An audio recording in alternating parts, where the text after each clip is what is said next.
Halo teman-teman, selamat datang kembali di channel Refleksi Pribadi.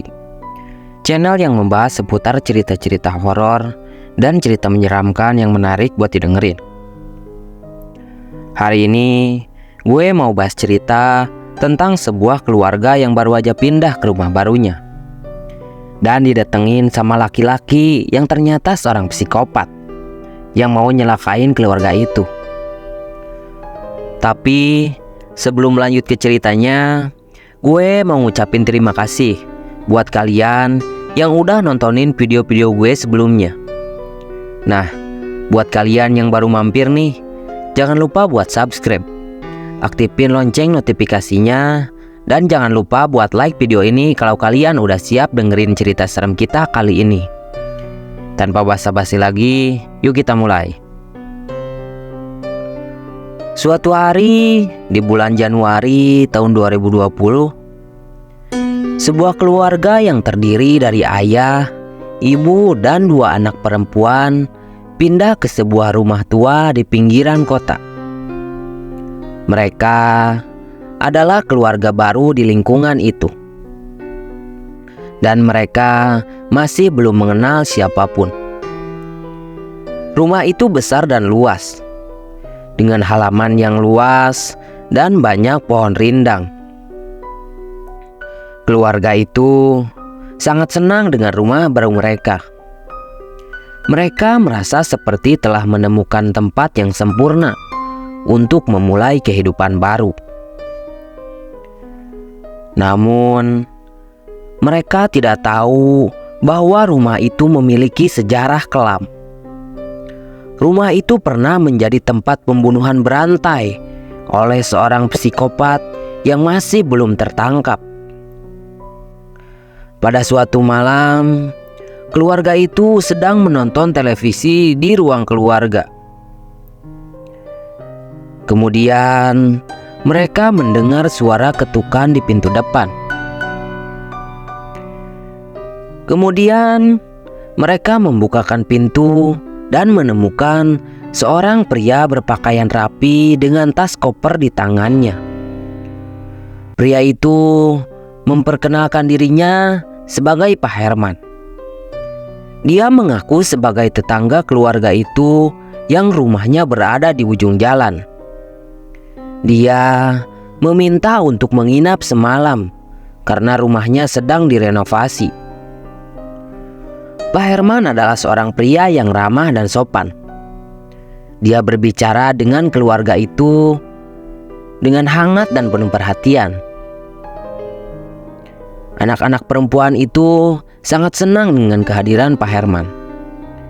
Mereka belum pernah bertemu pria yang begitu baik dan perhatian. Malam itu, keluarga itu makan malam bersama dengan Pak Herman. Mereka mengobrol dan tertawa bersama hingga larut malam. Keesokan harinya, Pak Herman bangun lebih awal dan menyiapkan sarapan untuk keluarga itu. Dia membuatkan omelet dan beberapa cangkir kopi. Keluarga itu sangat tersanjung dengan kebaikan Pak Herman. Mereka merasa seperti telah menemukan teman baru yang baik. Pada hari-hari berikutnya, Pak Herman sering berkunjung ke keluarga itu. Dia selalu bersikap ramah dan sopan, tetapi sesekali menunjukkan perilaku aneh dan mengganggu. Pada suatu hari, ayah melihat Pak Herman mengintip kamar anak perempuannya. Ayah merasa curiga, tetapi dia tidak mengatakan apa-apa kepada istri atau anak-anaknya. Suatu hari yang lain, sang ibu pun melihat Pak Herman mengutak-ngatik barang-barang di rumah. Ibu juga merasa curiga, tetapi dia tidak mengatakan apa-apa kepada suaminya ataupun anak-anaknya. Ayah mulai curiga bahwa Pak Herman bukanlah orang yang baik. Dia merasa bahwa Pak Herman memiliki maksud yang jahat. Namun, ibu dan anak-anak perempuannya tidak percaya kepada ayah. Mereka menganggap Pak Herman adalah orang baik yang hanya kesepian. Semakin hari, perilaku Pak Herman semakin aneh dan mengerikan. Dia mulai menunjukkan sisi gelapnya. Suatu hari, ayah melihat Pak Herman membunuh seekor kucing yang berkeliaran di halaman rumah dengan pisau dapur. Kemudian, Pak Herman sengaja menyembunyikan bangkai kucing itu di bawah tempat tidur kamar tamu. Sang ayah yang melihat hal itu merasa sangat marah dan jijik. Dia tahu bahwa Pak Herman adalah orang yang berbahaya. Ayah kemudian menegurnya dan melarangnya untuk tidak kembali ke rumah mereka. Tetapi Pak Herman malah mengancam keluarga itu. Dia mengatakan akan mengungkapkan rahasia-rahasia mereka, seperti perselingkuhan ayah, hutang ibu, dan kehamilan anak perempuan tertua. Pak Herman mengatakan bahwa dia akan membunuh mereka jika mereka tidak memenuhi permintaannya. Dia meminta uang, mobil, dan anak perempuan bungsu. Keluarga itu merasa ketakutan. Mereka tidak tahu apa yang harus dilakukan.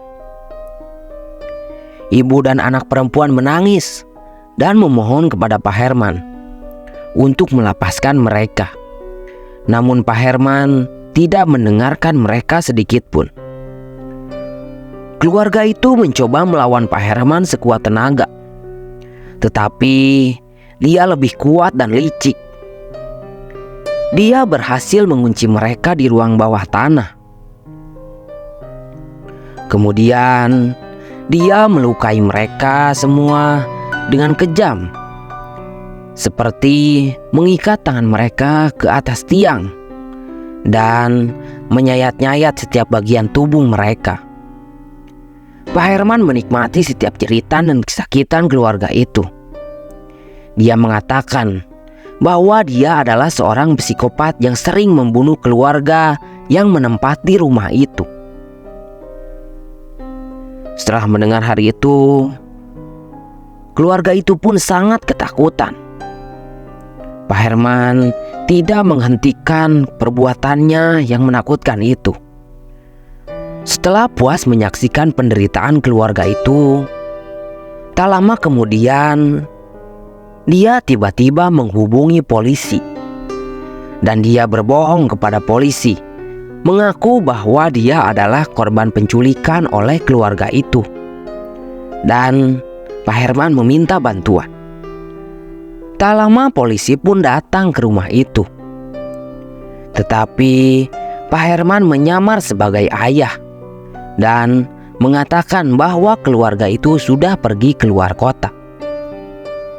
Pak Herman pun berhasil lolos dari rumah itu dengan membawa mobil, uang, dan anak perempuan bungsu keluarga itu.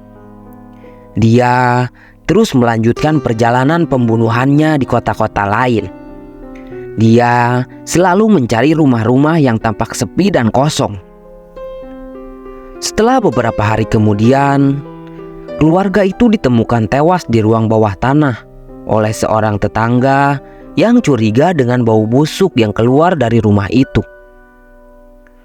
Polisi akhirnya menyelidiki kasus itu dan menemukan bukti-bukti yang mengarah kepada Pak Herman. Tetapi dia sudah menghilang tanpa jejak. Cerita berakhir dengan Pak Herman yang mengetuk pintu rumah lain di malam hari dengan senyumnya yang licik di wajahnya.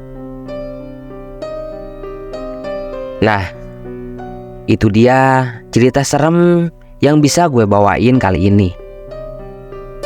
Nggak terlalu panjang sih. Tapi kalau kalian suka dan belum subscribe, yuk langsung aja ditekan tombolnya.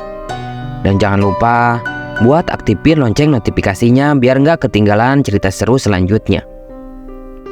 Kalau ada pengalaman seru tentang hal-hal mistis atau menyeramkan yang pernah kalian alami, share aja di kolom komentar. Siapa tahu cerita kalian bisa jadi bahan video selanjutnya. Sekali lagi terima kasih udah setia nemenin gue. Sampai ketemu di cerita-cerita berikutnya. Selamat tinggal.